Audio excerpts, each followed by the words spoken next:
মৃত্যু থেকে তোমরা যেথায় পালায় বেড়াও না কেন, মৃত্যু তোমাদেরকে অবশ্যই পাকড়াও করে ফেলবে। অবশ্যই মৃত্যু তোমাদেরকে পাকড়াও করে ফেলবে। চতুর্দিক থেকে মৃত্যু তোমাদেরকে ঘেরাও করে নিবে। মৃত্যু আমাদেরকে চতুর্দিক থেকে পাকড়াও করে ফেলবে। মৃত্যু থেকে কোথাও পালায়া বেড়ানো যায় না। মরণ থেকে পালাও তুমি, মরণ তোমায় লইবে ঘিরি। যদিও সুদূর আকাশ পানে লোকাও হেথায় লাগিয়ে সিঁড়ি। এ মহারোগের ঔষধ নাই, চিকিৎসা নাই ধরাতে। কাঁদিয়া কাতর হইলে কি হবে, পারিবে না তারে ফিরাতে। সেদিন সব আল্লাহর সামনে প্রকাশ হয়ে যাবে। সব কিছু খোলা মেলা আল্লাহর সামনে সেদিন প্রকাশ হয়ে যাবে। আপনার গোপন গোপন বিষয়গুলা সেদিন যিনি তুলে ধরবেন তিনি কে? সেই দিন মানুষ 9টা আফসোস করবে। আওয়াজ করে বলেন কয়টা? এই 9টা আফসোস নিয়ে ইনশাআল্লাহ আজকে আপনাদেরকে আল্লাহ যদি চান এই মাহফিলে 9টা আফসোস নিয়ে আজকে আপনাদেরকে কথা শোনায় যাব ইনশাআল্লাহ। পড়ে মানুষ সেদিন 9টা আফসোস করবে। প্রথম যে আফসোস মানুষ করবে, ইয়া লাইতানি কুনতু তুরাবা।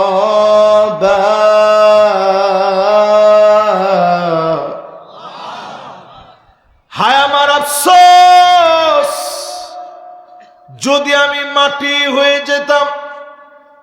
মাটি হয়ে গেলে আর জবাব দেওয়ার জন্য দাঁড়ানো লাগতো না।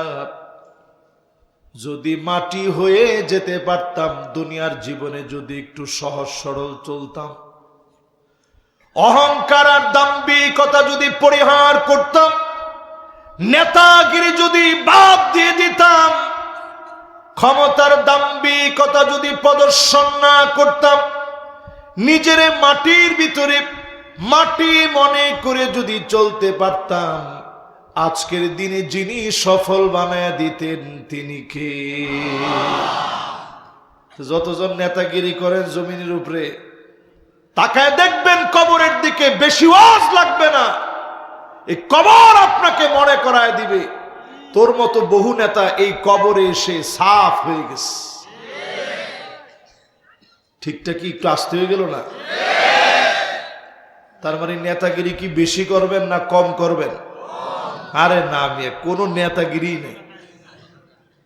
হযরত ওমর যেদিন খলিফা হলেন, দাঁড়া বললেন, ইন্নী উল্লিতু আলাইকুম ওয়া লাস্তু বিখাইরিকুম।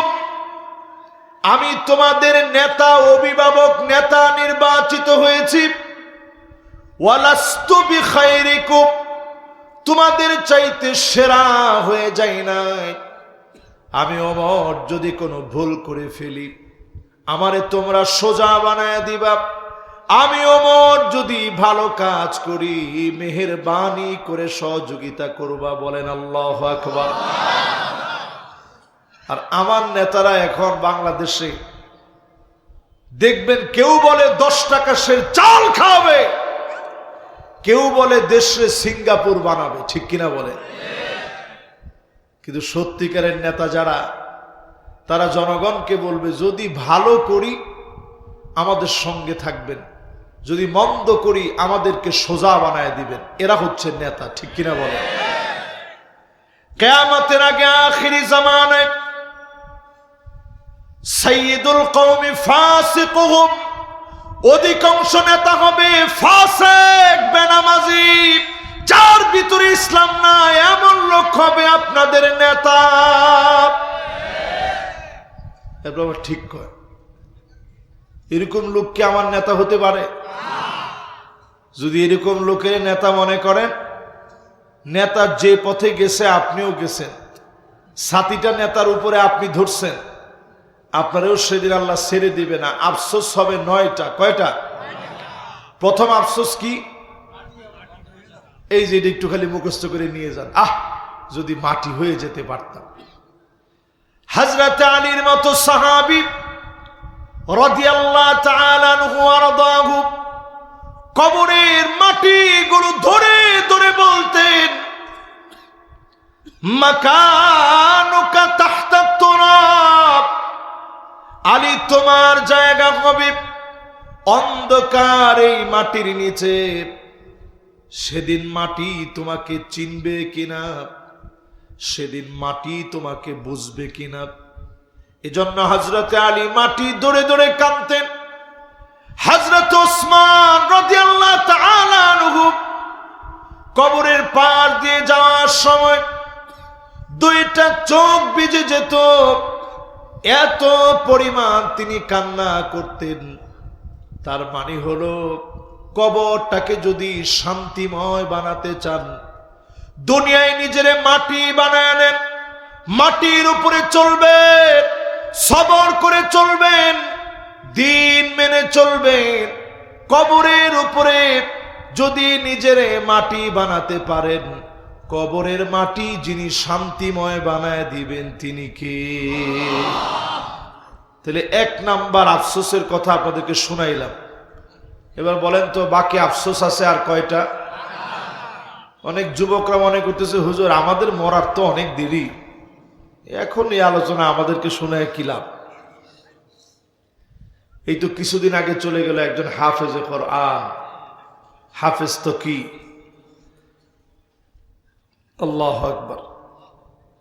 তার চেহারাটা আমার কাছে একেবারে পরিষ্কার মনে হচ্ছে, এই তো সেদিন তারে দেখছি, আর কোনো দিন যে তারে দেখবো না এটা আমি কেমন যেন এখনো মনে করতে পারি না, যে এই ছেলেটার সাথে আর জিন্দিগিতে কোনোদিন হয়তো দুনিয়ার জীবনে দেখা হবে না।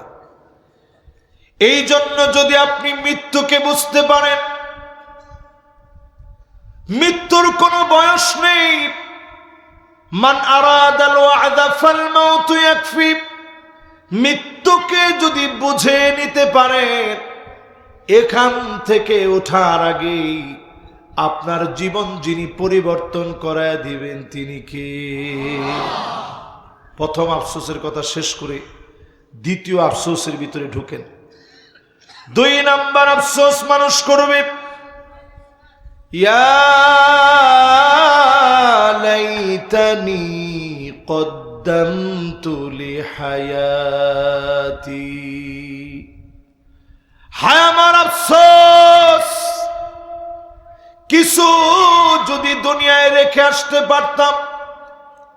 আফসোস করে বলবে লোকেরা সেদিন, দুনিয়ায় যদি কিছু রেখে আসতে পারতাম।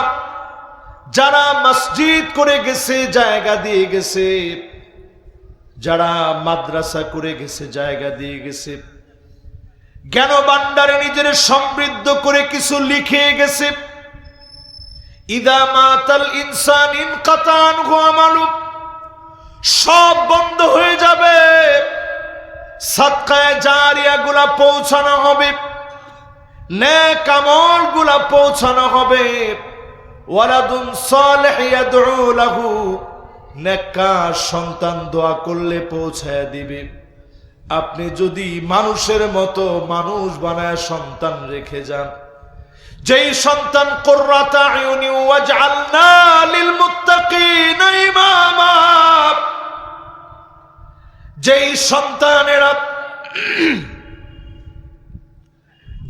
সন্তানেরা মুত্তাকিদের নেতা ছিল, এমন সন্তানদেরকে যদি রেখে যেতে পারেন, এই সন্তানদের দোয়ার কারণে কবরটাকে যিনি আলোকিত বানায় দিবেন তিনি কে?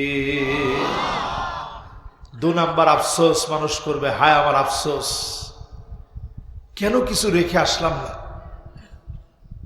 আপনি যেদিন কবরের ভিতরে শুয়ে যাবেন, মনোযোগ আছে সবার? মাশাআল্লাহ, আমার ব্যাপারী বাড়ির সবাই আসছে আজকে।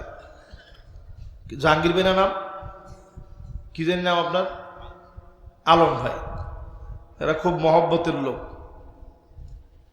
আল্লাহ এদের সবাই দিনদারি দান করুক, পড়েন আমিন। এদের ব্যবসা বাণিজ্য ইনকামের ভিতরে আল্লাহ বরকত দান করে দিক, পড়েন আমিন। তাহলে বলেন 2 নাম্বার আফসোস হচ্ছে কিছু রেখে যদি দুনিয়ায় আসতে পারতাম। টাকা পয়সা রেখে যাওয়ার কথা বলে নাই, দুনিয়ার জীবনে টাকা পয়সা রেখে যাওয়ার কথা বলা হয় নাই। কিছু যদি ভালো কাজ রেখে যেতে পারতাম, কবরে যেদিন আপনি ঢুকবেন সন্তানের পায়ের আওয়াজগুলা শুনবেন, হাত্তা ইয়াসমাআ সিমাআন আলাইক, ঝনঝন করে সন্তানের আওয়াজ বাপ শুনবে। সন্তান কবরে বসে বাপের পায়ের আওয়াজ শুনবে, আত্মীয় স্বজনের পায়ের আওয়াজগুলো শুনবে। কবরটা গুটগুটে অন্ধকার হয়ে যাবে। সেই কবরের ভিতরে হঠাৎ করে লোকটা তাকায় দেখবে, নূরুন ওয়া বুরহানুন ওয়া নাজাহ।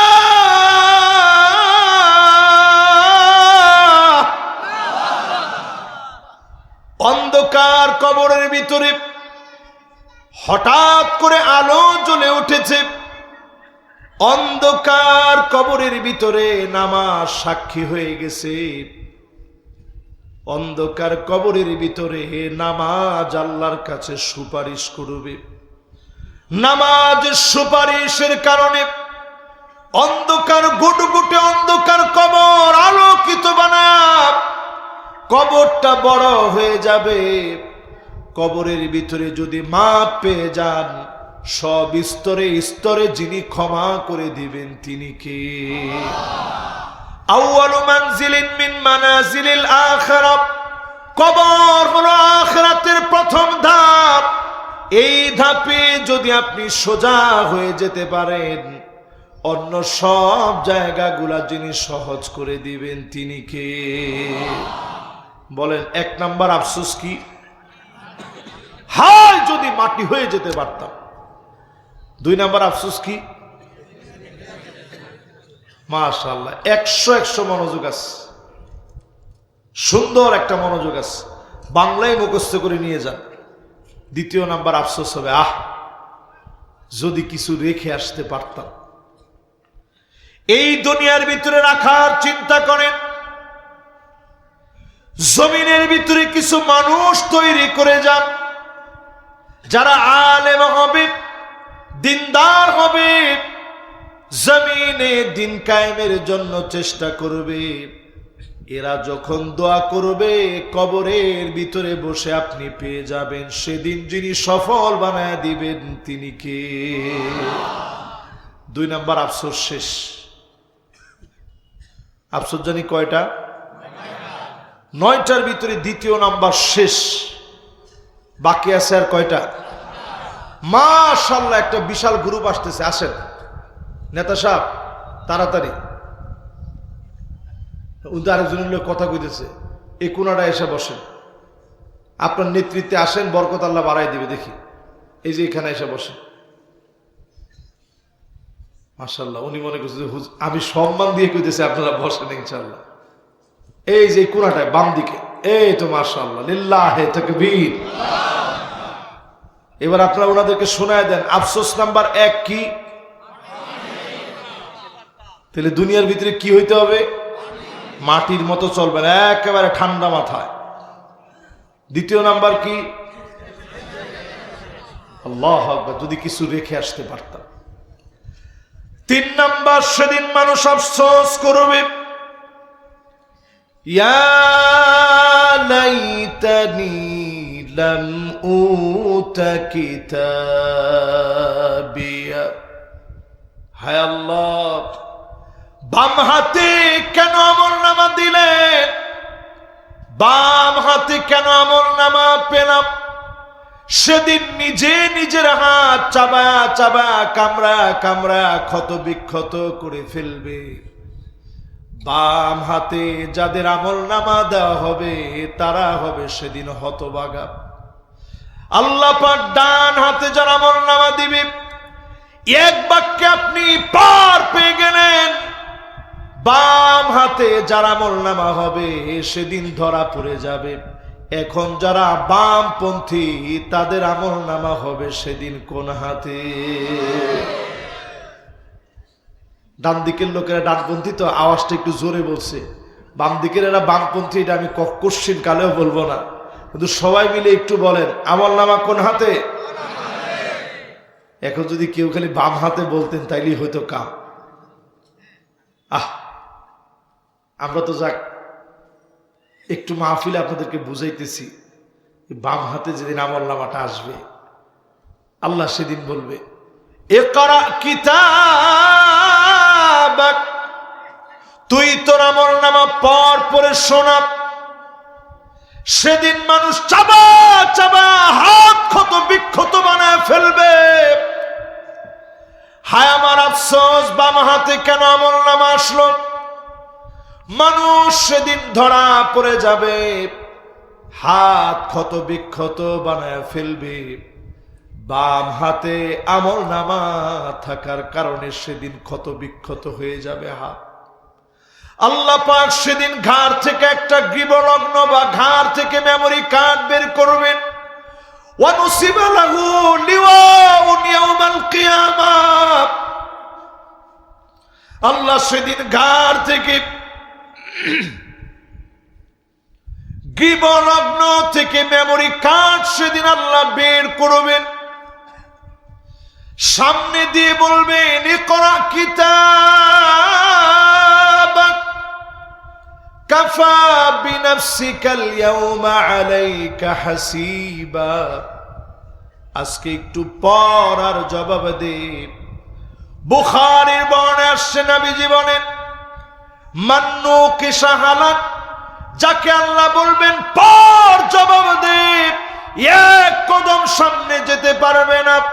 আল্লাহর কাছে আমরা বলি আল্লাহ আমাদের মতো গুনাহগারদেরকে বিনা প্রশ্নে আল্লাহ আপনি মাফ করে দিয়েন, পড়ে না আমি। তাহলে বলেন 3 নাম্বার আফসোস কি? বাম হাতে কেন আমলনামা দিলেন আল্লাহ? তাহলে আমরা কোন হাতে আমলনামা চাই? সবাই বলেন কোন হাতে? নামাজ যারা নাই ডান হাতে আমলনামা আসবে না। নামাজ যারা নাই ডান হাতে আমলনামা কোনোদিন আসবে না। সারা জীবন আপনি কোরআনের বিরোধিতা করলেন, কোশ্চিন কালেও ডান হাতে আমলনামার আশা করা যায় না। আপনি বামপন্থী, যারা মনে করে শরিয়া দিয়ে রাষ্ট্র চলে না, ডানপন্থী আপনি হতে পারেন নাই, ঠিক কিনা বলেন? যেহেতু আমরা সবাই মৃত্যুর পথযাত্রী, বামপন্থী হয়েন না, ডানপন্থী হওয়ার চেষ্টা করেন। বিশ্বাস করেন এই জমিন একদিন দুদিন না, 1000 বছর ধরে মুসলমানরা চালিয়েছে কোরআন আর সুন্নাহ দিয়ে। জোরে কোন আল্লাহু আকবার।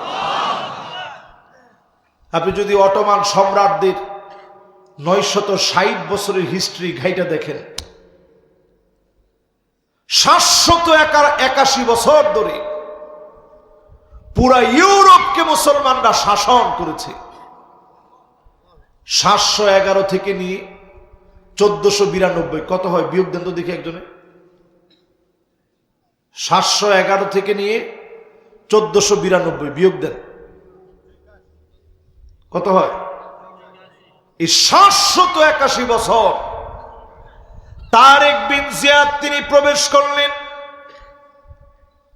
আজকের যেই জায়গায় তানজা রয়েছে মরক্কো, আমার নিজের 2টা চোখ দিয়ে দেখে এসেছি। উত্তাল সমুদ্রে ঢেউগুলা পাড়ি দিয়ে তারেক বিন জিয়াদ যখন পার হয়ে যাচ্ছে, মাত্র 7000 সঙ্গী নিয়ে গেলেন। তিনি সবাইরে লক্ষ্য করে বললেন আমরা নবীজির উম্মত, আমরা তো ভয় পেতে পারি না। লা মালজা ওয়ালা মানজা মিনকা ইল্লা ইলাইক, আল্লাহ ছাড়া আমরা কারো কাছে মাথা নত করি না। ঢেউয়ের সামনে মাথা নত করব না, পাহাড়ের সামনে মাথা নত করব না। একজন খ্রিস্টানের সামনে মাথা নত হবে না। বলেন আল্লাহু আকবার। পুরো একটা সাম্রাজ্যের বিরুদ্ধে উনি গেছেন ৭,০০০ জন মানুষ নিয়ে। আমি গিয়ে খালি চিন্তা করছি, আল্লাহ ওরা কি মানুষ ছিল, ৭,০০০ জন মুসলমান নিয়ে গেছে। ৭১১ সালে যখন গিয়ে খালি ঢুকছে, খ্রিস্টানরা তাদের চেহারাগুলো দেখে বলতেছিল, ইন্না রাআইনা কওমান মা তারিক বিন জিয়াদ লাউ আরাদু আন ইয়াখলা আল জাবাল লাখালাউ।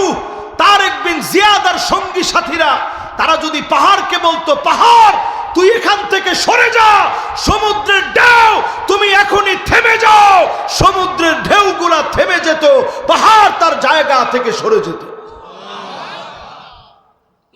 আজকে একটু তাকায় দেখেন, আজকের রজনীতে সুদানের ভিতরে মুসলমানরা মার খাচ্ছে। প্রতিদিন সুদানের বিদ্রোহী গোষ্ঠী তারা নিয়ত করেছে ২০০০ করে মুসলমান মারবে। কালো চামড়ার বলে অনেকে এগুলো নিউজ করে না, অথচ সারা ওয়ার্ল্ডের অনেকে জানি না কেন সুদানের ভিতরে আজকে এই গোলযোগ। ঠিক সুদানের ভিতরে স্বৈরাচারী শাসক ৩০ বছর ধরে শাসন করেছে। ৩০ বছর যখন স্বৈরাচার জুলুম নির্যাতন চালিয়েছে, তাকে হটিয়ে দিয়েছে আমার বাংলাদেশের মতো আন্দোলন করে। ২০১৯ সন ওই ওমরকে যখন সরা দেওয়া হলো, স্বৈরা শাসকের পতনের পরে দেশের লোক মনে করেছিল একটা নিষ্ঠাবান সরকার আসবে, ভোটের মাধ্যমে নিষ্ঠাবান মুসলিম শাসকদেরকে দিয়ে দেশের ভিতরে ন্যায় আর ইনসাফ প্রতিষ্ঠা হবে। ঠিক যেমনি এখন আপনি আমি মনে করতেছি, সুদানের লোকেরাও এরকম মনে করছিল। সুদানের এই ঘটনা আমাদের দিকে আঙ্গুল দিয়ে দেখায় দিচ্ছে, যদি বাংলাদেশে এবার আপনি ভুল করে ফেলেন, ইস্তিগফাফাম বিদ্দাম, বাংলাদেশে গৃহযুদ্ধ লেগে যাবে। দেশকে যদি গৃহযুদ্ধ থেকে বাঁচাতে চান, বাংলাদেশে একটা ফেয়ার নির্বাচন লাগবে। ঠিক কিনা বলে? ভুল করেন না, ভুল করলে খেসারত দেওয়া লাগবে বড় মারাত্মক। সুদানের ভিতরে আপনি দেখছেন মুসলমান ভাই হওয়ার পরেও ভাইরা ভাইরে কেমনে মারতেছে। এই আরএসএফ এত পরিমাণ ভয়াবহভাবে আরএসএফ এখন মুসলমানদেরকে মারতেছে। তারা নিয়ত করেছে প্রতিদিন ২০০০ করে মারবে। সারা দুনিয়ার ভিতরে আজকের রাতে আপনি হিসাব করে দেখেন, পৃথিবীতে এখন ২ কোটি মুসলমান মার খাচ্ছে। কয় কোটি মুসলমান? ২০ কোটি মুসলমানের ঘর বাড়ি নাই, শরণার্থী হয়ে গেছে, পেট পিঠের সঙ্গে লেগে গেছে। রোহিঙ্গা মুসলমানদের মতো ২০ কোটি মুসলমানের ঘর বাড়ি নেই, আরেকজনের বাড়িতে আরেকজনের ঘরে কোন রকম আশ্রয় নিয়েছে। সারা দুনিয়ায় যখন এমন পরিস্থিতি, আপনি যদি দিনের জন্য, ইসলামের জন্য, এই জমিনে দিন কায়েমের জন্য চেষ্টা করেন, যদি আপনাকে দিয়ে কোনো কাজ ১০০ বছরেও না হয়, ১০০ বছরেও তেমন কোনো ফলাফল হয় নাই, ১০০ বছর পার হয়ে গেল বিজয় অর্জন করতে পারেন নাই, আস-সাইউ মিন্না ওয়াল ইতমামু মিনাল্লাহ, চেষ্টা আপনি করেছেন, বিজয় অর্জন করলে, সফল হলে যেমন সওয়াব হতো, সম পরিমাণ সওয়াব যিনি বান্দাদের আমলনামায় দিয়ে দিবেন তিনি কে? খেয়াল আছে? কয় নাম্বার আফসোসের কথা চলতেছে? ৩ নাম্বার আফসোসের কথা যখন বলছে, যুবকরা, হ্যাঁ মাশাআল্লাহ, যুবক তো মাহফিলের সবচেয়ে বড় আকর্ষণ।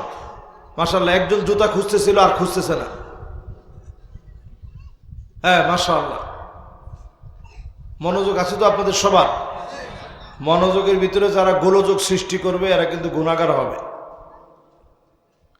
কারো ১ নাম্বার ধরলে এরকম আঙ্গুল দেখায় যাবেন, এরপর সাথে সাথে এসে আবার বসবেন। পারবেন না ইনশাআল্লাহ? এটা তো একটা দার্সের ভিতরে আছেন, এরপরে আমরা 3 নম্বরের পরে কয় নম্বরের কথা বলবো?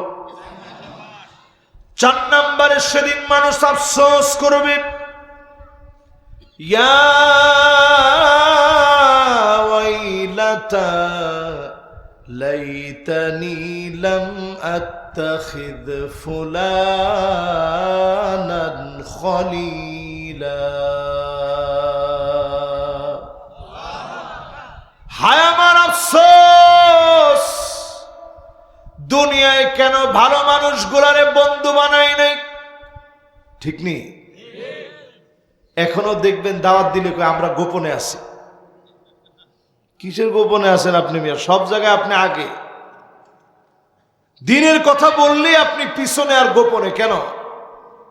নামাজের কথা বললে আপনি পিছনে আর গোপনে কেন? নামাজের জন্য ডাকা হয়, আপনি আসেন না। জমিনের দিন কায়েমের জন্য ডাকা হয়, আপনাকে পাওয়া যায় না। এই জমিনটা আল্লাহর, আলা লাহুল খালকু ওয়াল আমর, একমাত্র যার বিধান এই জমিনে চলবে তিনি কে? আল্লাহ। এই কাজ পিছনে কেন?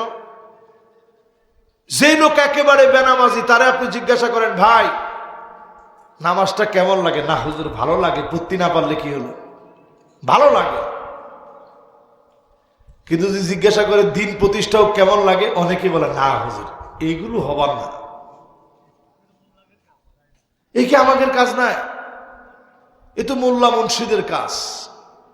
এটা মোল্লা মুন্সিদের কাজ নয়।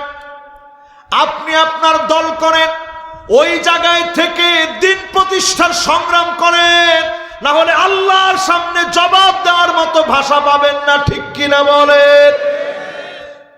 এই যে আজকে ওয়াজ মাহফিল শুনতেছেন, নামাজের কথা বললে আপনার কাছে ভালো লাগে, জিকির আজকার বললে ভালো লাগে, মৌতের কথা বললে আপনার মন টানে, কিন্তু এই কোরআনের ভিতরে আল্লাহর বিধান দিয়ে বিচার করার কথা বলছি, এইটা শুনলে আপনার ভালো লাগে না। ঠিকটা দেখছেন? ঠিকটা দেখছেন? এখনো দেখছেন? জোরে বলেন। এটা তো আপনারা জোরে বলবেন না।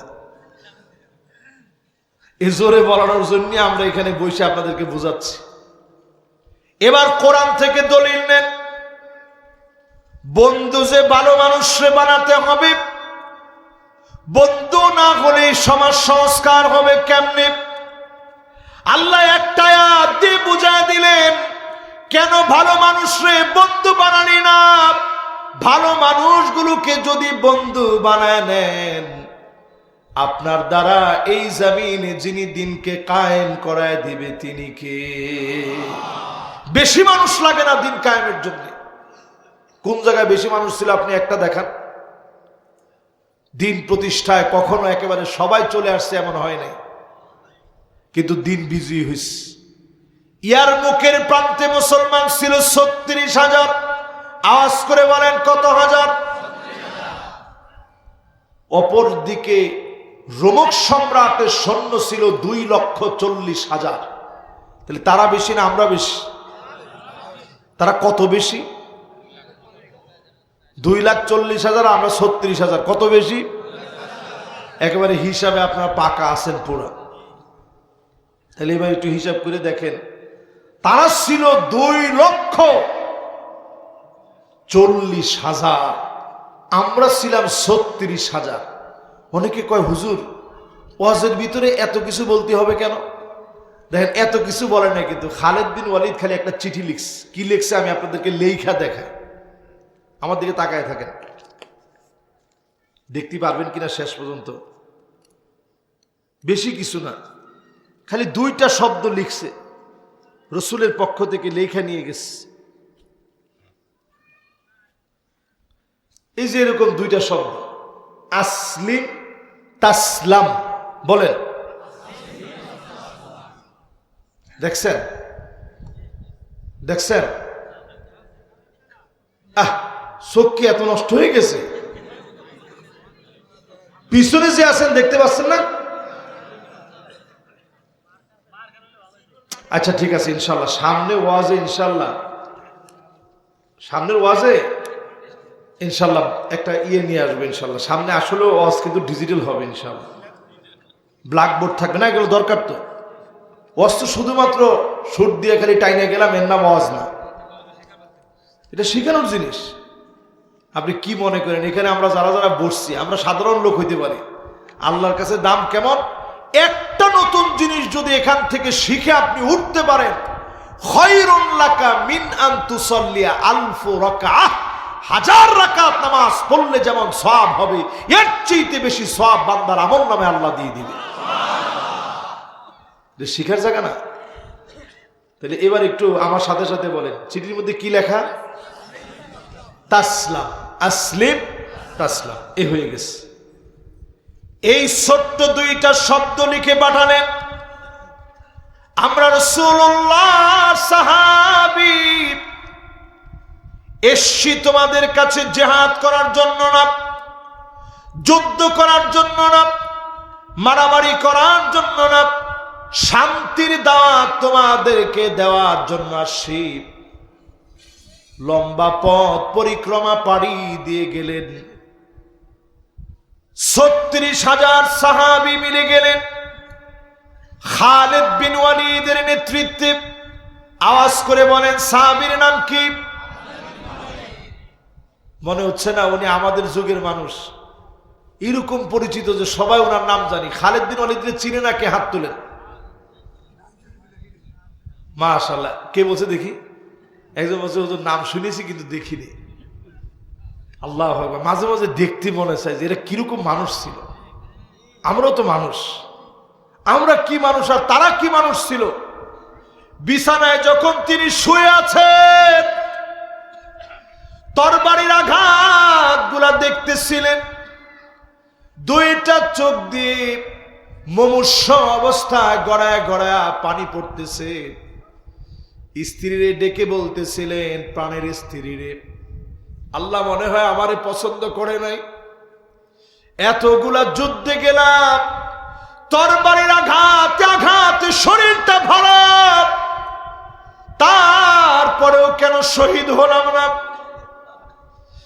আল্লাহ মনে হয় আমারে পছন্দ করে নাই, শহীদদের কাতারে আমারে কবুল করে নাই। স্ত্রী সান্ত্বনা দিয়ে বলে, না রে প্রাণের স্বামী, বিষয়টা এমন না। মান আরাদা শাহাদাতা বিসিদকিন বাল্লাগাহুল্লাহু মানাজিলাশ শুহাদা ওয়া ইন মাতা আলা ফিরাশিহি। আল্লাহ যদি কাউরে পছন্দ করে নেয়, বিছানায় শুয়েও যদি মারা যায়, শাহাদাতের মওত আল্লাহ তারে দান করে দেয়। আমাদের প্রিয় আল্লামা দেলওয়ার হোসেন সাইদি রহমতুল্লাহ আলাইহি সারা জীবন ওয়াজের ভিতরে বলতেন, আল্লাহ শাহাদাতের মওত দিও। দেখছেন না? আমার মনে খুব বারবার মনে হইতো যে আল্লাহ হুজুরে যেন আল্লাহ ফাঁসি না দেয়, আল্লাহ এটা আমরা সহ্য করতে পারবো না। আল্লাহ পাক দেখেন এমন কায়দায় শহীদ করলেন, ওনার শাহাদাতের 1 বছর যেতে না যেতেই জালেমরা গাট্টি গুল করে পালাতে বাধ্য হয়েছে। তার মানে বোঝা যায় শাহাদাতের নিয়ত যদি মন থেকে আপনার থাকে, বিছনায় শুয়েও মারা গেলে শাহাদাতের মওত যিনি দান করে দেন তিনি কে? আমরা কয় নাম্বারে আছি? খেলা আছে আপনাদের? মাশাআল্লাহ, মনোযোগও আছে, খেয়ালও আছে। খালিদ বিন ওয়ালিদ ৩৬,০০০ সাহাবী নিয়ে গেছে ইয়ারমুকের প্রান্তে। এই ছোট্ট কথা 2টা, আসলিম তাসলাম, ইসলাম গ্রহণ করো, করলে শান্তি পাবা। এই কথা লেখা খালি পাঠায় দিস রোমক সম্রাটের কাছে। তদানীন্তন সময়ে রোমক সম্রাটরা ছিল সুপার পাওয়ার, আমেরিকার মতো সুপার পাওয়ার ছিল তারা। যখন চিঠিটা পাইছে তারা দেরি করে নাই, তৎক্ষণাৎ চীনের কাছে চিঠি লিখছে যে চীন, এই বর্তমান চীন, যেমনি হোক কিছু সৈন্য পাঠাও। খালিদ বিন ওয়ালিদ আসতেছে ৩৬,০০০ নিয়ে। আচ্ছা, ওদের সাথে কত? যারা ওয়ার্ল্ডের সবচেয়ে পরীক্ষিত সেনাবাহিনী ছিল, সবচেয়ে পরীক্ষিত সেনাবাহিনী থাকার পরেও মুসলমানদের ভয়ে তটস্থ হয়ে বলতেছে তাড়াতাড়ি সৈন্য পাঠাও। চীনের সম্রাট লিখে দিছে ইন্না কাউমান লাউ আরাদু আন ইয়াখলা আল জাবাল লা খালাউ। তারেক বিন জিয়াদ ও খালিদ বিন ওয়ালিদ তার সঙ্গে যারা আছে এই মানুষগুলা এমন, এরা পাহাড়কে যদি বলে সর, পাহাড় সরে যাবে। এদের সঙ্গে লড়তে যেও না। জোরে কালাম। আমরা সেই সে জাতি যাদের সঙ্গে মানুষ লড়ার সাহস করে নাই। আর এখন আমরা এমন জাতি, সারা দুনিয়ার ভিতরে আমরা মার খেয়ে যাচ্ছি। প্রিয় ভাইয়েরা আমার, মুসলমানরা যদি ঘুরে দাঁড়াতে হয় সংঘবদ্ধ হওয়া লাগবে। মুসলমানদের ভিতরে বন্ধুত্ব বাড়াতে হবে। যেইভাবে সংঘবদ্ধ করে বাংলাদেশ থেকে বসে সুদানের পক্ষে বলতে পারবেন, ক্ষমতার এই মসনদে মুসলমানদের বন্ধুরা যাওয়া লাগবে। ঠিক কিনা বলে? তা আপনি কারে বন্ধু বানাইছেন একটু হিসাব করেন। এটা আজকে মরলে আজকে হিসাব হবে, আজকে মরলে আজকে হিসাব হবে। কবরের ভিতরে আপনার আফসোস করা লাগবে, ইয়া ওয়াইলাতা লাইতানি লাম আত্তাখিদ ফুলানান খালিলা। আল্লাহ, কেন ওই বেনামাজিরে বন্ধু বানায় আসছিলাম। সেই দিন বেনামাজিকে আল্লাহ পাকড়াও করবে। ওয়া কানা মা ফিরআউনা ওয়া হামানা ওয়া কারুনা ওয়া উবাই বিন খালাফ। বেনামাজি সেদিন জাহান্নামী হয়ে যাবে ফেরাউনের সাথে, হামানের সাথে, করুনের সাথে, উবাই বিন খালাফের মতো দাগি আসামির সঙ্গে জাহান্নামী হয়ে যাবে। চিন্তা করেন, বেনামাজি যদি ফেরাউনের সঙ্গে থাকে, হামানের সঙ্গে থাকে, করুনের সঙ্গে থাকে, উবাই বিন খালাফের সঙ্গে থাকে, সঙ্গীগুলা খারাপ না ভালো? দুনিয়ার ভিতরে সঙ্গী বানাবেন ভালো ভালো মানুষে, যারা নামাজের হিসাব নিবে। আপনার নেতা তো সে হবে যে আপনাকে ডাক দিয়ে বলবে, কেন তোমার ফজর, জোহর, আসর, মাগরিব, এশা কোনো ওয়াক্তে দেখি নাই। 5 ওয়াক্তের নামাজের হিসাব আল্লাহর কাছে তো দেওয়া লাগবেই, আগে আমার কাছে একটু বলো কেন তুমি নামাজের ভিতরে আসো নাই। আপনার নেতা এই কথা বলতে পারবে? সাথে সাথে কর্মী বলবে, নেতা আপনারও তো জুমা ছাড়া দেখি নাই। কোন থেকে এলেন আপনি? অন্য কিছু কম শুনতে ভালো লাগতেছে, এগুলো শুনতে পারবো না। এজন্য সোজা হন। আপনি সোজা হন, কর্মীরে সোজা করেন। ঠিকটা একটু জোরে কম। আফসোস নাম্বার কত? এবার একটু 4টা পড়া নিয়ে নি। মাশাআল্লাহ, সবার ভিতরে সুন্দর মনোযোগ আছে। 1 নাম্বার আফসোসটা কি? যদি মাটি হয়ে যেতে পারতাম। 2 নাম্বার আফসোসটা কি? দুনিয়ায় যদি কিছু ভালো কাজ রেখে আসতে পারতাম। কি ওয়াজের মধ্যে কে কি কথা বলতেছে? 3 নাম্বার, আমার হামিদ ভাই ঠিক আছে কিন্তু মনোযোগ নিয়ে শুনে। 3 নাম্বার কি? বাম হাতে যার আমল নামা যাবে, আল্লাহর কাছে পানা চাই, আল্লাহ যাতে বাম হাতে আমাদের কারো আমল নামা না দেয়। আল্লাহ যেন ডান হাতে আমল নামা দিয়ে মাফ করে দেন। পড়েন আমিন। এবার 4 নাম্বার আফসোসটা কি? যদি ভালো বন্ধু বানাইতে পারতাম। বানাবেন ইনশাআল্লাহ। এরপর আমার ভাইয়েরা 5ম নাম্বার আফসোস, পুরাটাই দলীয়। কোনে যাবেন কর? মোবাইলে? ও উপায় নেই। দলীয় কেন বললাম আপনি নিজে একটু অনুবাদটা শুনেন। ইয়া লাইতানা আতা'না আল্লাহ ওয়া আতা'না রাসূলা। হায় আফসোস, কেন আল্লাহ তার রসুলের আনুগত্য করলাম না, কেন শরীয়ত আইনের পক্ষে ছিলাম না। এ আফসোস কবরে গেলে আপনার করা লাগবে। ঠিক হয় না? এই আফসোস কবরে যাওয়া মাত্র আপনার করা লাগবে আতান আল্লাহ ওয়া আতানার রাসূল, আল্লাহ আর তার রাসূলের আনুগত্য কেন করলাম না? এই জমিনের ভিতরে 5টা শাসন আসবে। আপনারা কি আমার কথাগুলো শুনে কষ্ট পাচ্ছেন ভাই? আল্লাহ কা কসম, আমি কাউরে খুশি করার জন্য, কাউরে বেজার করার জন্য বলছি না। আমি কোন দলের এখানে রিপ্রেজেন্ট করার জন্য বসি না। আমি আল্লাহর কোরআনকে রিপ্রেজেন্ট করার জন্য আর হাদিসকে রিপ্রেজেন্ট করার জন্য বসছি। এখন একটু আপনি বলেন তো দেখি, আতান আল্লাহ, আল্লাহকে যে লোকটা মানে আর রসুলকে যে লোকটা মানে, ওই লোকটা আল্লাহকে বাদ দিয়ে 72-এর সংবিধানের দিকে কেন যাবে? আল্লাহর কোরআনের দিকে লোকটা আসবে, ঠিক কিনা বলে? না না, আপনার কাছে মনে হচ্ছে যে হুজুর এগুলো দিয়ে কি চলতে পারে? আরে এটা তো বাংলাদেশের মতো ছোট একটা দেশ। একটা সাম্রাজ্যের দিকে তাকায় দেখেন, অটোমান সম্রাটরা কত বড় রাজ্য চালাইছে একটু খবর নেন। পুরা ইউরোপ মুসলমানরা চালিয়েছে আতান আল্লাহ ওয়া আতানার রাসূলা, আল্লাহ আর তার রাসূলের বিধান অনুযায়ী গোটা ইউরোপ পরিচালিত হয়েছে 781 বছর। জোরে করে আল্লাহু আকবার। আপনি কেমনে বলেন যে কোরআন দিয়ে চলবে না? এই পৃথিবীতে 5টা শাসন আসবে। আওয়াজ করে বলেন কয়টা? মাশাআল্লাহ। এই আর আপনাদেরকে আধা ঘন্টা আমি কষ্ট দিব সর্বোচ্চ। না আবার না নাকি?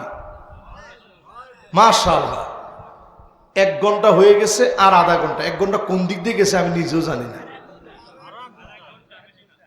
ও আরো 1 ঘন্টা শুনতে পারবেন? মাশাআল্লাহ, লিল্লাহে তাকবীর। মুরব্বীদের কষ্ট হয়ে যাচ্ছে মনে হয়।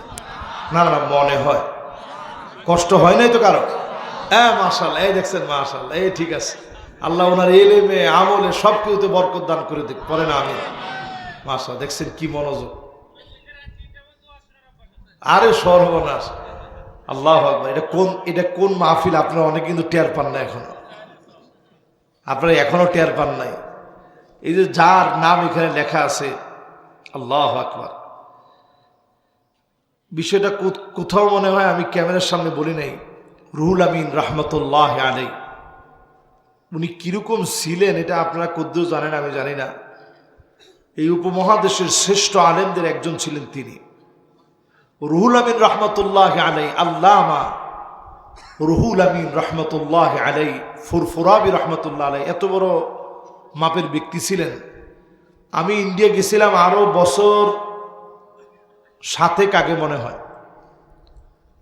তো ইমিগ্রেশনে আমাকে খুব করে ধরলো, কনে যাবেন? বড় বড় চোখ করে। আমি বিরাট বিপাকে পড়ে গেলাম যে আল্লাহ যাবো কনে আর কব কি? আমি বললাম রুহুল আমিন রহমতুল্লাহ আলাইহির মাকবারা জিয়ারত করতে যাব। তো সাথে সাথে আমারে বলতেছে যে উনার কাউকে আপনি চিনেন? আমি বলছি হ্যাঁ, ওনার ছেলে শরফুল আমিন সাহেব, ওনার নাতি শরফুল আমিন সাহেব, উনি আমাদের দেশে যায়, চিনি। সম্পর্কে কি হয়? আমি বলছি উনি আমার পীর সাহেব হয়। এটা বলার সাথে সাথে বলছে তাহলে কোনো পরিচিত লোক থাকলে আপনি ফোন দেন। তো শরফুল আমিন সাহেবের ছেলে হচ্ছে খোবাইব সাহেব।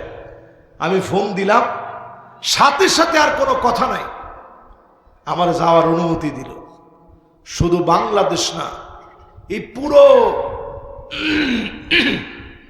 বাংলাদেশ সহ আমাদের এই উপমহাদেশের সাবকন্টিনেন্টে অন্যতম একজন বুজুর্গ আল্লাহর ওলি ছিলেন রুহুল আমিন রহমতুল্লাহ আলাইহি। জোরে করে আল্লাহু আকবার। এই মাহফিলের ভিতরে আলাদা একটা বরকত আছে। আল্লাহ যেন আপনাদের ভিতরে এরকম আমল, এরকম নেক সোহবত আপনাদের ভিতরে যেন আল্লাহ দান করে দেন, পড়েন আমিন। আমরা কয় নম্বরে ছিলাম বলতে পারবেন? 5 নম্বরে বলছিলাম 5টা শাসন আসবে। কয়টা? এই জমিনের ভিতরে 5টা শাসন আসবে। 1 নাম্বার যেই শাসন এই জমিনের ভিতরে আসবে, আল্লাহর নবী বলে গেছেন সেই শাসনের নাম তাকুনু ফীকুম আন-নবুওয়া ইনশাআল্লাহ তাকুন। নবুয়তের শাসন এই জমিনে আসবে। নবীরা এই দুনিয়ার ভিতরে শাসন করে গেলেন, নবীরা শাসন করে চলে গেলেন, আর কোন নবী কিংবা রাসূল এই দুনিয়ায় আসবে না। এরপরে নবীজি বললেন, সুম্মা তাকুনু খিলাফাতান আলা মিনহাজিন নবুওয়া, নবীজির দেখানো পথ মত অনুযায়ী কোরআন সুন্নাহ দিয়ে রাষ্ট্র চালাবে, খুলাফায়ে রাশিদিনরা রাষ্ট্র চালাবে। 32 বছর 6 মাস ধরে রাষ্ট্র চালালেন। হযরত আবু বকর রাদিয়াল্লাহু তাআলা আনহু, ওমর ফারুক রাদিয়াল্লাহু তাআলা আনহু, আলী রাদিয়াল্লাহু তাআলা আনহু, ওসমান রাদিয়াল্লাহু তাআলা আনহু, হাসান রাদিয়াল্লাহু তাআলা আনহুর 6 মাস সহ 32 বছর 6 মাস ধরে চলল। সুদীর্ঘ সময়ে 1 টাকার দুর্নীতি কোন খ্রিস্টান ইতিহাসবেত্তা ইতিহাসে কলম লিখতে গিয়ে 1 টাকার দুর্নীতি আজ পর্যন্ত প্রমাণ করতে পারে নাই। তার মানে এমন শাসনকে যিনি উজ্জ্বল শাসন বানায় দিয়েছেন তিনি কে? কোরআন সুন্নাহ দিয়ে পরিচালিত শাসন সারা দুনিয়ার জন্য সর্ব উৎকৃষ্ট শাসন। জোরে করে আল্লাহু আকবার। 32 বছর 6 মাসে কোনো দুর্নীতি নাই। আর আমাদের দেশে 16 বছরের শাসন, পদ্মা সেতু আছে, মেট্রো রেল আছে, এরপরে আমাদের মডেল মসজিদের অভাব নাই, কিন্তু তাকায়া দেখেন দুর্নীতিও তলে দিয়া কম নাই। একজনে যে টাকা দুর্নীতি করছে তার পরিমাণ এত বেশি হয়েছে, 1000 টাকার নোট হিসাব করে প্রতিদিন যদি উনি ভাত খাওয়া বাদ দিয়ে 2 কেজি করে 1000 টাকার নোট গুলায় খায়, 337 বছর লাগবে 2 কেজি করে টাকা খাওয়ার পরেও তার টাকা শেষ হবে না। তুরো মানুষ।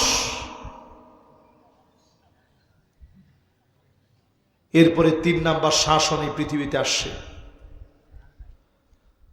সুম্মা তাকুন মুলুকান আদান, রাজতন্ত্র আসবে এই জমিনের ভিতরে। আওয়াজ করে বলেন কি তন্ত্র? এই যে শুরু হয়েছে উল্টাপাল্টা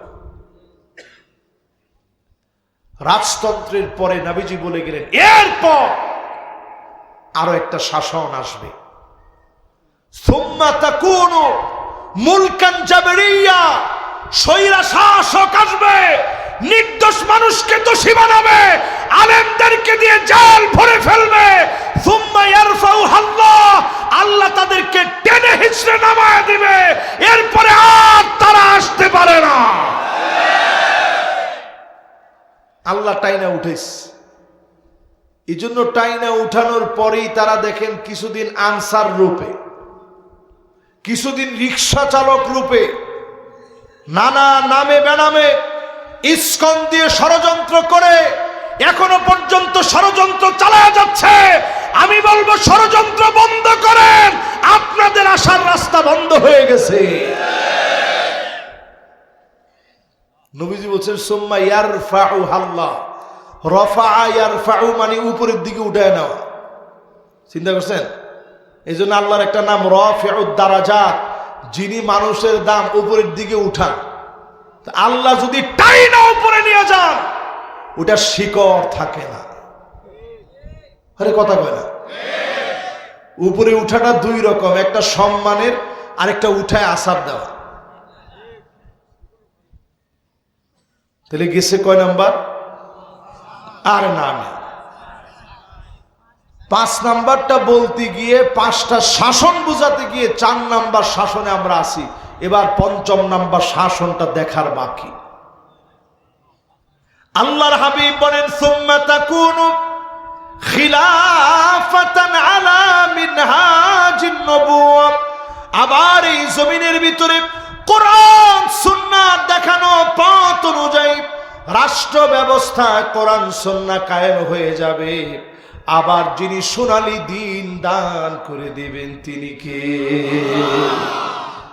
নবীজির পরে চুপ হয়ে গেলেন। সুম্মা সাকাত, নবীজি চুপ হয়ে গেলেন। তার মানে বিষয়টা সহজ হবে না, চড়াই উতরায় ষড়যন্ত্র হবে, মোকাবেলা করা লাগবে, অনেক রকম চক্রান্ত হবে, ধৈর্য ধরে মাথা ঠান্ডা রেখে মোকাবেলা করা লাগবে। যদি সঠিকভাবে মোকাবেলা করতে পারেন, এই জমিনে পঞ্চম শাসন, কোরআনের শাসন যিনি দান করে দিবেন তিনি কে? আমি কি দলিল দিয়ে আপনাদেরকে বুঝাইতে পারছি? রাগ নাই তো আপনাদের? এবার আমার ভাইয়েরা, পঞ্চম নাম্বারের পরে ষষ্ঠ নাম্বারে আসুন। জোরে বলেন কত নাম্বার? ইয়া লাইতানি ইত্তাখাযতু মা'আর রাসূলি সাবিলা।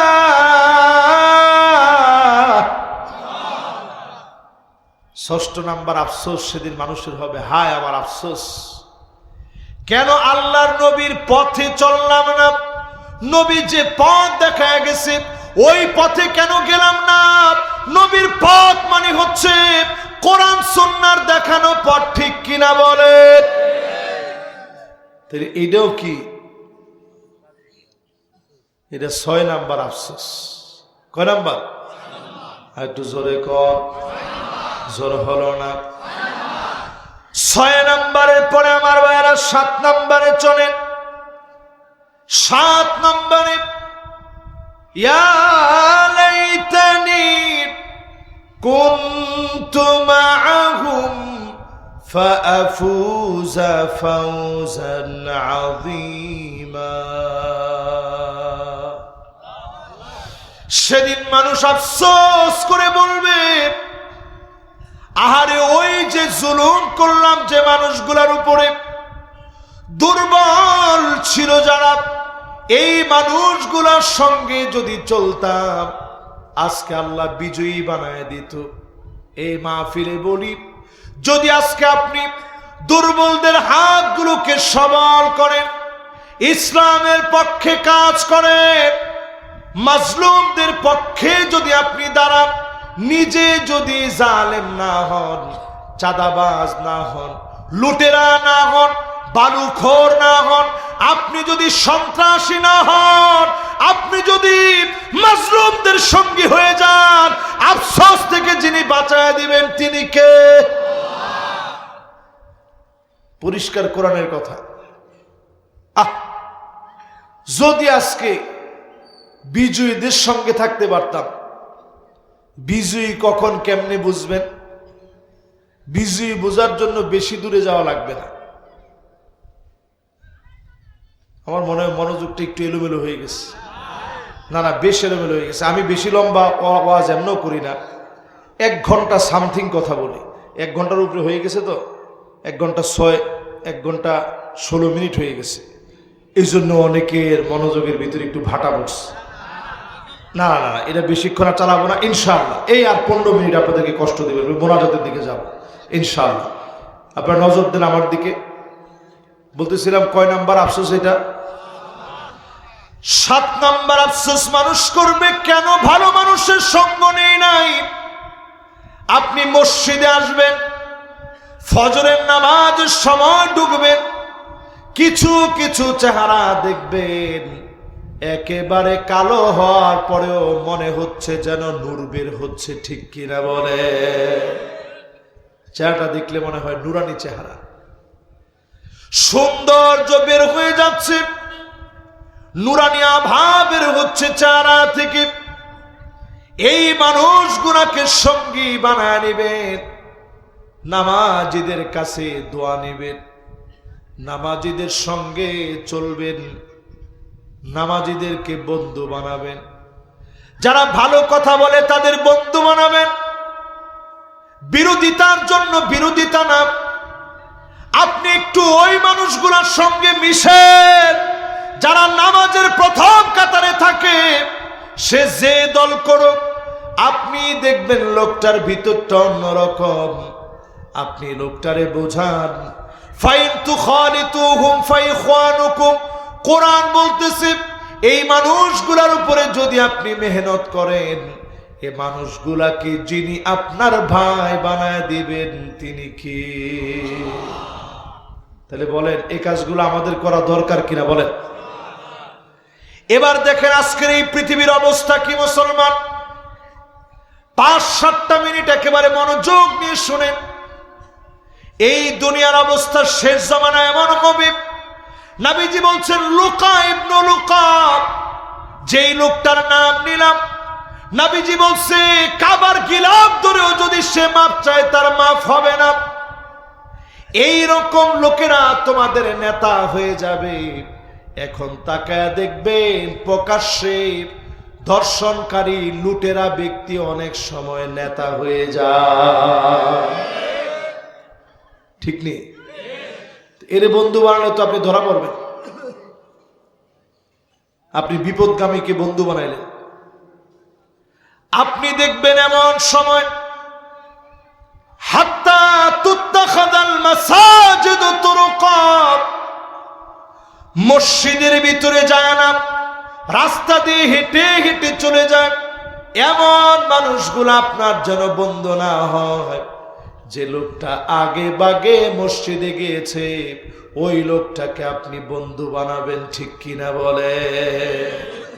এই আফসোস মানুষ কবরে কি করবে? হায় আফসোস, কেন ওই বিজয়ীরে আমি বন্ধু বানালাম না? বিজয়ী চিনার জন্য ময়দানে আসতে হয়। ময়দানে যারা অবদান রাখবে তারা হবে বিজয়ী।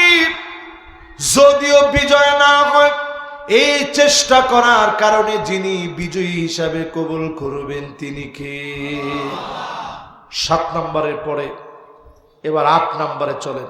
আল্লাহ তাআলা বলছেন কালামে হাকিমের কথা, ইয়া লাইতানি লাম উশরিক বিরাব্বি আহাদা।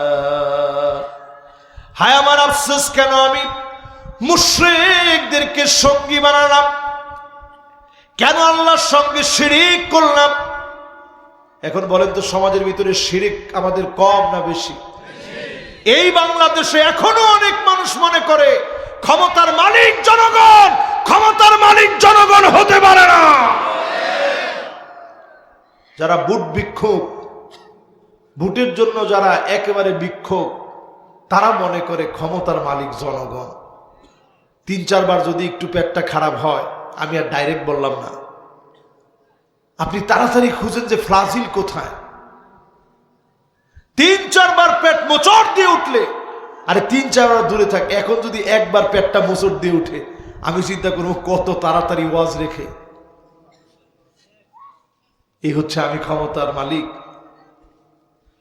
এই শিক্ষা যারা নিচ্ছে ক্ষমতার মালিক জনগণ, স্পষ্ট আপনি শিরকের ভিতরে আছেন।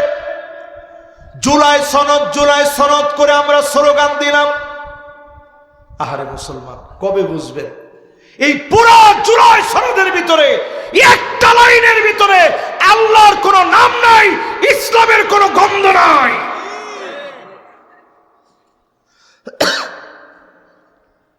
এটা নিয়ে আমরা এখন থাকতে হবে, কি করা কর। একটা লাইনে আল্লাহর কোনো কথা নাই। দ্বিতীয় বৃহত্তর মুসলিম দেশ, স্বাধীন ভূখণ্ড বাংলাদেশ হওয়ার পরেও কোথাও যেন আমাদের স্বাধীনতা নাই, সব জায়গায় আমাদের হাত পা বাঁধা। একটা আলেম কিছু কথা ইসকনের বিরুদ্ধে বলছে, তারে নিয়ে যাওয়ার পরে যেই নাটকীয়তা আমরা দেখলাম, মাওলানা মুহিবুল্লাহ মিয়াজি হাফিজাহুল্লাহ ওয়া রাআহ, উনি আইনা উনি যখন ফিরে আসছে, এখন বলতেছে উনি নিজে নিজেই গেছে, নিজে নিজেই আসছে। 3 দিন পরে ওনার পাগড়ি পাওয়া যায়। বাংলাদেশে একটা ভাঙা চুরি পরে থাকলেও সেটা পাওয়া যায় না, 3 দিন পরে পাগড়ি পেল কেমনে? এরপরে বাসের ভিতরে রাত গভীরে যদি কেউ বাসের ভিতরে উঠে, ধরেন একজন বক্তা উঠলে অনেকে চিনবে যে হুজুর আপনার ওয়াজ শুনি, আপনারই দেখছি, ফেসবুকে দেখি, ইউটিউবে দেখি। উনি ওই রকম পরিচিত কোন আলেম নন, তো উনারা চিনলেন কেমনে? বলতেছে প্যাসেঞ্জাররা নাকি বলছে যে এই লোকটারে দেখছি। আগে যেভাবে 16 বছর স্ক্রিপ্টেড নাটক আমাদেরকে খাওয়ানো হয়েছে, এরকম নাটক আলেমরি নিয়ে শুরু করা হয়েছে। এখন আমাদের মেনে না নেওয়া ছাড়া তো উপায় নেই। এখনো সেদিন এক পুলিশ বলতেছে, বিক্রমপুরী নামে আরেকজন আলেম আছে, বলতেছে যদি কোনো স্টাবেল সরকার বাংলাদেশে থাকতো ওই আলেমরা আমি গুলি করে মারতাম। এরপরেও যদি আলেমরা ঐক্যবদ্ধ না হয়, আপনার টুপি নিয়ে ইখতিলাফ থাকবে ঠিকই, মাগার মাথা থাকবে না টুপি পরার। এই জন্য সোজা হন মুসলমান। শিরকের দিকে যাওয়া যাবে না আমার ভাইয়েরা। ঘর পূজা যেমন করা যাবে না, মাজার পূজা যেমন করা যাবে না, ব্যক্তি পূজাও তেমন করা যাবে না। অনেকে এমনও বলছে নেতার নাম নিলে ওযু করা লাগবে। হ্যাঁ ঠিক কি কিসের ঠিক এটা? না হুজুর বেঠিক কথা এটা। অনেকের মনটা বিরাট খারাপ হয়ে গেছে, হুজুর এই কথাও বললেন। হায় হায় হায়, আমি অবাক হয়ে গেছি, কিরে মানুষ এত বড় চামচা হয় কেমনে? কিন্তু উনি এটা বলতে বলেনি। উনি বলতে বলছে, উনি বলতে বলে নাই, কিন্তু উনার কিছু এই যে এদেরকে এক ভাষায় চাটুকার বলা হয় আর কি, লেসপেন্সার বলা হয়। এই লোকগুলা ঠিকই বলছে যে ওনার নাম নিলে ওযু করা লাগবে। কেন নাম নিলে কি ওযু ছুটে যায় নাকি? এই জন্য ব্যক্তি পূজা করা যাবে না। আফসোস করবেন আপনি মরে গেলে। 8 নাম্বার মানুষ সেদিন আফসোস করে বলবে,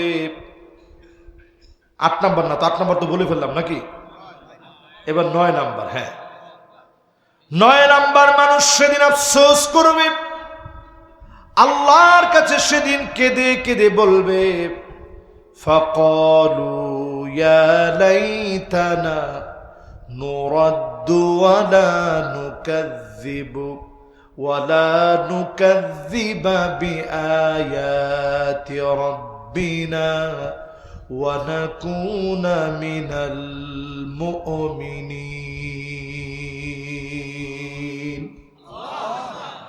এটা সবচেয়ে গুরুত্বপূর্ণ পয়েন্ট। 9 নাম্বার আফসোস। সেই দিন লোকেরা বলবে, নুরাদ্দু ওয়ালা নুকাযযিবা ওয়ালা নুকাযযিবা বিআয়াতি রাব্বিনা ওয়া নাকুনা মিনাল মুমিনিন। হায় আমার আফসোস, এই কোরআনকে যদি মিথ্যা মনে না করতাম, এই কোরআনকে যদি সত্য মনে করি, এই কোরআন দিয়ে রাষ্ট্র চলবে এটা মনে করতাম, আজকেই গতি হতো না। যদি কোরআন রে সত্য মনে করেন, ভাগ্য যিনি পাল্টা দিবেন তিনি কে? যুগে যুগে আল্লাহ ভাগ্য পরিবর্তন করছেন, তেমন কিছু মুসলমানদের লাগে নাই। বদর, উহুদ, খন্দক থেকে নিয়ে তাবুক পর্যন্ত তাকায় দেখেন, তেমন কিছু মুসলমানের লাগে নাই। মুসলমানেরা তাবুকে গিয়েছে, 1000 কিলোমিটার পাড়ি দিয়ে তাবুক গিয়েছে। ক্ষুধায় পেটগুলা পিঠের সঙ্গে লেগে গেছে, ক্ষুধার যন্ত্রণা সইতে পারে না। নবীজি সাহাবীদেরকে বললেন, সাহাবীরা শোনো, গাছ থেকে ডালগুলো ছিঁড়ে নাও। কি ছিঁড়ে নাও? ডাল বুঝেন? গাছ থেকে কি ছিঁড়ো? এই দেখেন ঢাল কয়টা আছে আমার পকেটে, দেখেন এটা প্রত্যেকটা এক একটা অস্ত্র। এটা সৌদি আরব থেকে নিছি, এটাও সৌদি আরব, না না এটা মনে হয় মিশর থেকে নিছিলাম, এটা সৌদি আরব থেকে নিচ্ছি। মাশাআল্লাহ, কার কার কাছে আছে দেখি? মাশাআল্লাহ, 1 জন, 2 জন, 3 জন। এই যে এটা থাকবে পকেটে, এটা বাসায় না, মারতে গেলে কাজে লাগবে তো। দেখছেন, এই যে এইভাবে ধরবেন, হ্যাঁ মিশকটা এইভাবে ধরবেন, এই আঙ্গুলটা এখানে, 3 আঙ্গুল এখানে, এই আঙ্গুল এখানে, এরপরে মিসওয়াক দিয়ে মিসওয়াক করবেন। সাহাবায়ে কেরাম তাবুকের প্রান্তে এই সেই মিসওয়াক সাহাবায়ে কেরাম নিয়ে যখন সবাই দাঁতগুলা ধার দিচ্ছিল, দূর থেকে হেরাক্লিয়াসের বাহিনী যখন দেখছে দাঁত ধার দিতেছে মুসলমানেরা, তারা চিন্তা করছে, হায় সর্বনাশ, এইভাবে মিলা সবগুলাই দাঁত ধার দিতেছে, এরা তো পাইলে মনে হয় আস্ত রাখবে না আমাদেরকে। বিনা যুদ্ধে 1000 কিলোমিটার গিয়ে মুসলমানেরা বিনা যুদ্ধে বিজয় অর্জন করেছে, বলেন আল্লাহ। আমরা এখন মনে করি বিজয় আসে না কেন? আসে না আমাদের চরিত্রের কারণে।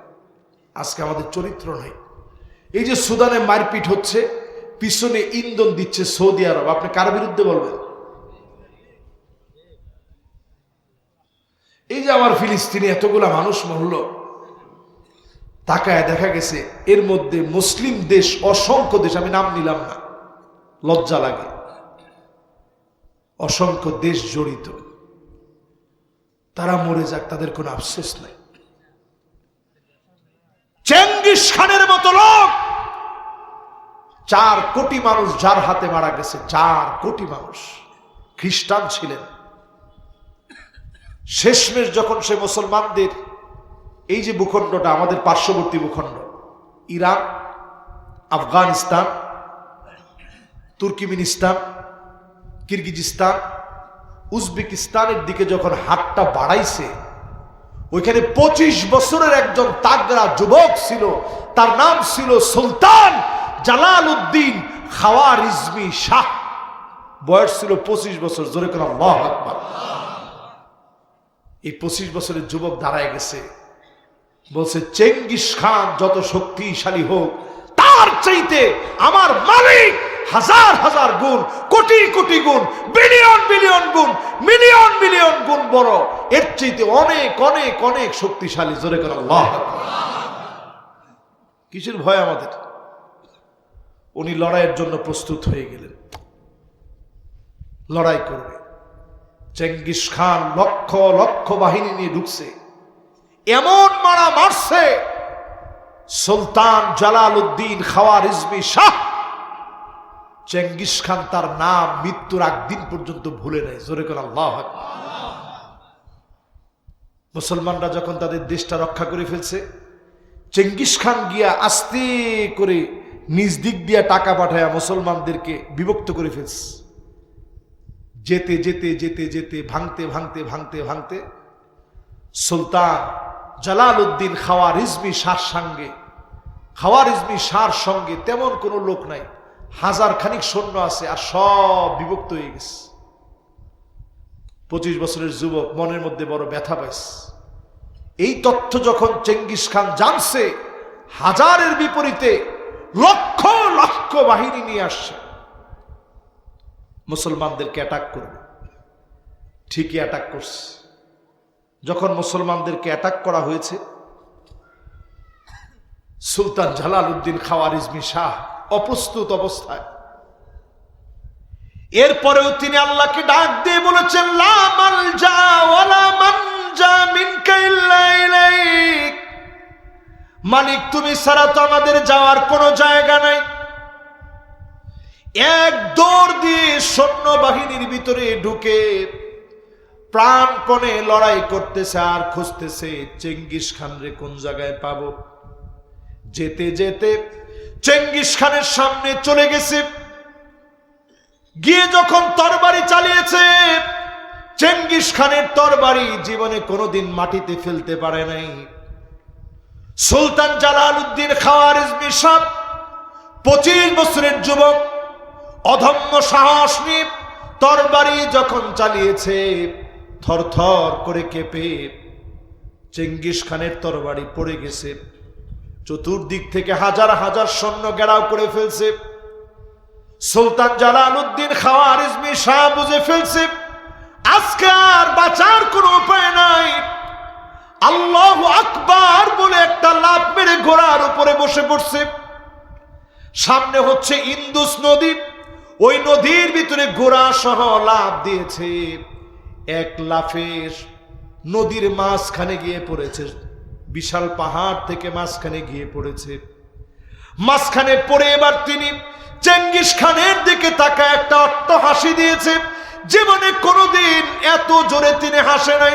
ওই দিন তিনি অট্টহাসি দিয়ে বুঝায় দিয়েছে, চেঙ্গিস খান রে, মুসলমান কোনোদিন তোর মতো জালেমের কাছে মাথা নত করে না।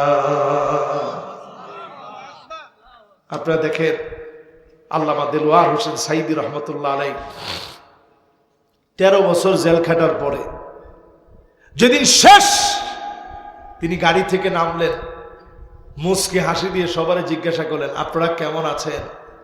দেখছেন, একটা হাসি দিছেন, হাসি দিয়ে বোঝা দিলেন তোর 13 বছরের জুলম মাজলুমকে কোনদিন পরাজিত করতে পারে না। প্রিয় ভাইরা আমার, সেইখান থেকে তিনি সাতরায় চলে গেছেন পাকিস্তান পর্যন্ত চলে গিয়ে সুলতান জালালউদ্দিন খাওয়ারিজমি শাহ দুয়ারে দুয়ারে গিয়ে বুঝাইছেন যে ভাই আসেন আমরা এক হয়ে চেঙ্গিস খানের বিরুদ্ধে লড়ি, কিন্তু কেউ সাহস করে নাই। আজকে যে আমাদের এই অধপতন শুধু সাহস না থাকার কারণে, দিন বিজয়ের জন্য আজ আপনি সাহস দেখান, সাহস করেন, এই দিনকে যিনি বিজয়ী বানায় দিবেন তিনি কে? আমি আমার শেষ কথায় আছি, শেষ কথাটা এইভাবে বলতে চাই, আল্লাহ রাব্বুল আলামিনের কাছে সব কিছু নিয়ে যাওয়া লাগবে।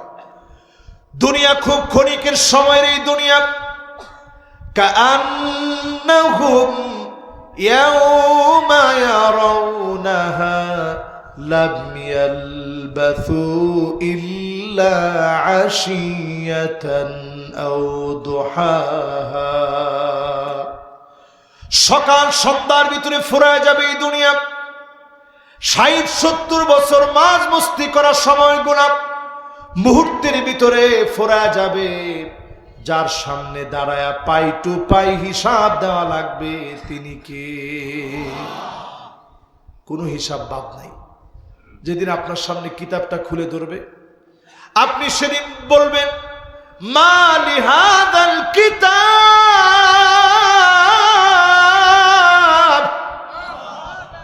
লা ইউগাদিরু সগীরাতাও ওয়ালা কাবীরা। ছোট বড় কোনো কিছু বাদ নাই। কেমন আশ্চর্য কিতাব এটি! সেদিন এই কিতাব মালিক সামনে খুলে দিবেন, আপনারে জিজ্ঞাসা করবেন কানে কানে, যাতে করে আপনার শব্দ কারো কাছে না যায়, কারণ আপনাকেও যিনি ভালোবাসেন তিনি কে? আল্লাহ বলবে, গোলাম আজকে কি তোর যাওয়ার কোনো জায়গা আছে? গোলাম সেদিন বলবে, আল্লাহ আমার যাওয়ার কোনো জায়গা নেই, আমি ধরা পড়ে গেছি।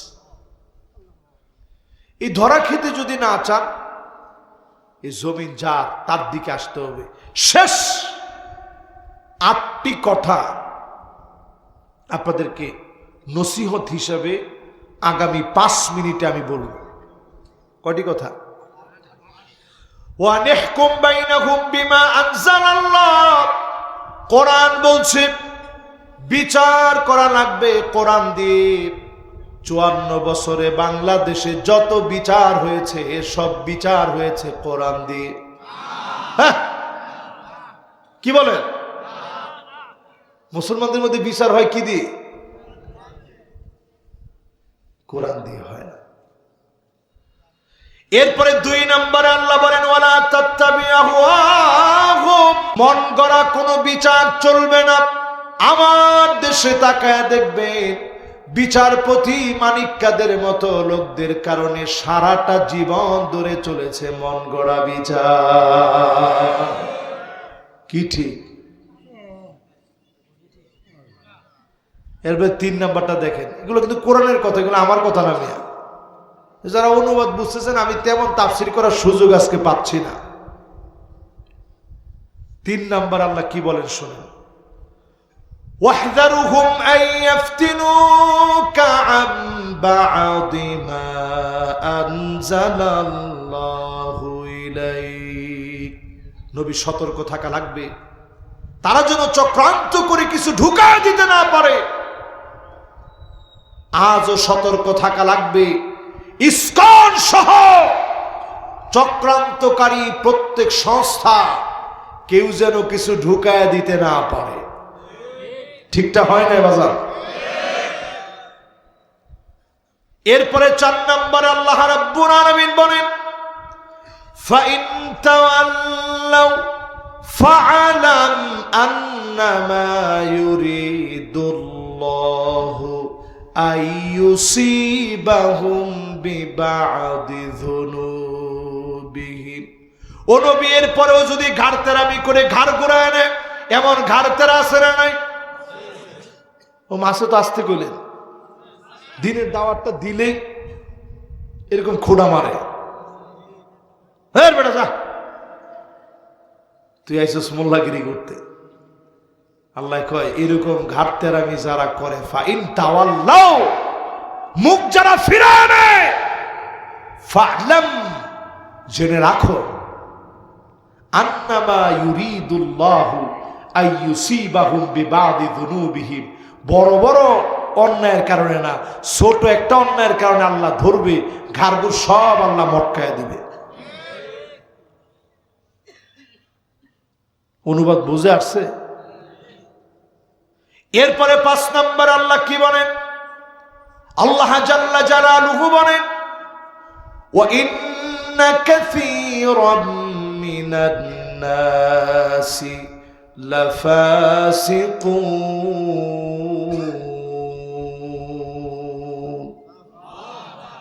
অধিকাংশ মানুষ, নিশ্চয়ই অধিকাংশ, ইন্না প্রথম, কাসীর একজন দুজন না, বাদুন নাস বলেন নাই, নাফারুম মিনান নাস বলেন নাই, অধিকাংশ লোকেরা হবে ফাসিক, এরাই মনে করবে কোরআন দিয়ে রাষ্ট্র চলে না। কি বলেন, কি বলেন, কি ঠিক?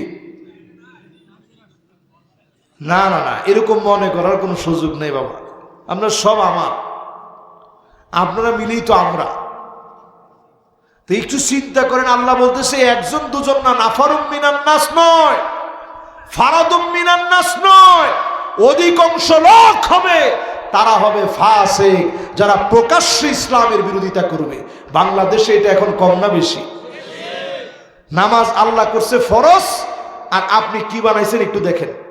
এখন বাংলাদেশে যদি ইসলামটা একটু কায়েম হয়, 3 দিন যদি আপনারা শাস্তি দেয় যে এই যে তুমি নামাজ পড়লা না, আগামী 3 দিন 300 রাকাত করে নামাজ পড়া লাগবে, বাটাম ফাইটে যাবে একবারে। 3 দিন যদি 300 রাকাত করে পড়ে কত রাকাত হয়? 900 রাকাত। পিঠা বাটা কিচ্ছু লাগবে না, যাও 3 দিন খালি সংশোধনাগারে গিয়ে তোমার রুটিন হচ্ছে 3 দিন ধরে 300 করে 900 রাকাত আল্লাহর একটু ডাকো। তা আপনি পরের দিন চিন্তা করেন, আল্লাহ তাহাজ্জুদের সময় উঠোই দিও তুমি, ফজর তো পড়বেনই, ইমাম সাহেবের সাথে আগে কন্টাক্ট রাখবেন যে হুজুর যেমনিও একটু ফোন দিয়ে দিয়েন, উঠতে যদি না পারি তাহলে ডাকে নিয়ে আসেন, হাদিয়া আপনার জন্য রেডি আছে। নামাজে মুসল্লি ভরে মসজিদ ভরপুর হয়ে যাবে। আরে মুসলমান, এখন আমরা নামাজ বুঝি না। বাংলাদেশে অনেক মানুষকে জিজ্ঞাসা করলে নামাজ পড়েন, না হুজুর পড়তে পারি না, তবে ভালো লাগে। এর একটা মুনাফিকি কথা। কি কথা? আর কিছু লোক তো এমন আছে, নামাজ আল্লাহ ফরজ করলে কি হবে, ওনার কাছে মাকরু মনে হয়, ওনার ডাক দিলে আসেন নামাজটা পড়েন, না হুজুর কাপড় ভালো নেই। আর কিছু লোকের কাছে নামাজ হারাম মনে হয়। এরা কারা? ড্রাইভার গেছে নামাজে, আরে বেটা গরিব মানুষ, তোর হোশ নেই, তুই কিসে নামাজ যাস? সে নামাজ রে হারাম মনে করছে। আল্লাহর কসম, এই মানুষগুলো আল্লাহর সামনে চেহারা দেখাতে পারবে না, ঠিক কিনা বলে? এই জন্য প্রিয় ভাইরা আমার, অধিকাংশ লোক হবে ফাসিক। এরপরে আল্লাহ রাব্বুল আলামিন 6 নম্বরে বলেন, আফা হুকমাল জাহিলিয়াতি ইয়াবগুন। ও নবী, এত কিছুর পরেও লোকেরা কি জাহিলিয়াতের দিকে চলে যাবে?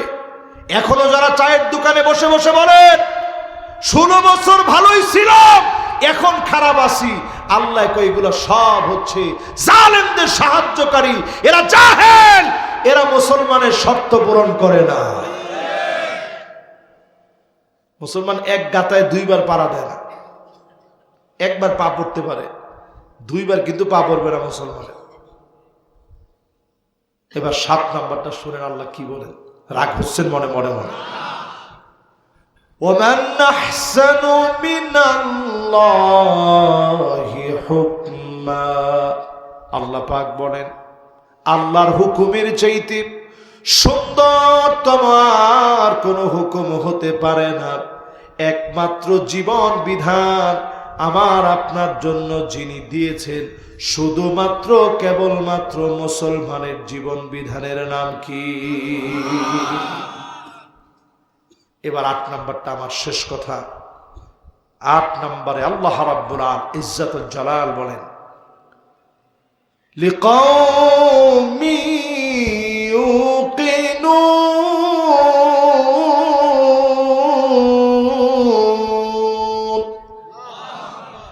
বুঝবে তারা, প্রবল বিশ্বাসী যারা হবে তারাই কেবল বুঝবে, তারাই কেবল দিনের জন্য জীবন দিতে চাবে। শেষ একটা উদাহরণ দিয়ে শেষ করি।